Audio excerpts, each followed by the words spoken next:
রাধারানী, তুমি কি জাদু করলে রাধারানী?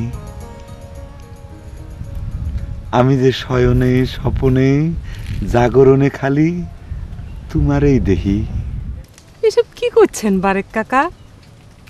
আমার নাম তো নিভা, আপনি রাধারানী বলেছেন কেন? প্রেমের ভুবনে কারণ আমি ঠিক থাকে না রাধারানী, খোঁজ নে দেখো গে।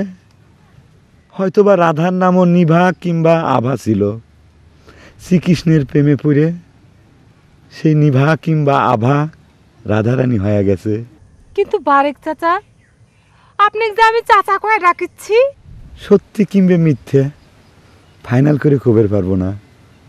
আমি যদ্দূর জানি শ্রীকৃষ্ণের মামি ছিল রাধা। এ রাম বারেক কাকা, এসব কি বলছেন আপনি? আপনি যে মুসলমান। প্রেমের ভুবনে এটাও কোনো ফ্যাট না। প্রেম হচ্ছে জাত ধর্ম সব কিছুর ঊর্ধ্বে। প্রেম হচ্ছে সবার উপরে। চলো রাধারানী, ডিঙি নৌকায় করে আমরা যমুনা নদীতে ভাসে যাই, সেখানে যাই আমরা নৌকা বিলাস করি। চলো রাধে। বারেক চাচা, আপনি নিশ্চয়ই আমাকে নিয়ে উল্টে পাল্টা কিছু চিন্তা করছেন। রাধারানী, চলো না আমরা প্রেম যমুনায় ডিঙি নৌকায় ভাসে যাই, নৌকে বিলাস করি। চলো না। এ রাম, মুসলমান হয়ে আপনি এসব কি কথা করছেন? এই কথা যদি আমি বিপদ আর বজলুর কাছে না কয়ে দিছি, তাহলে আমার নাম নাই।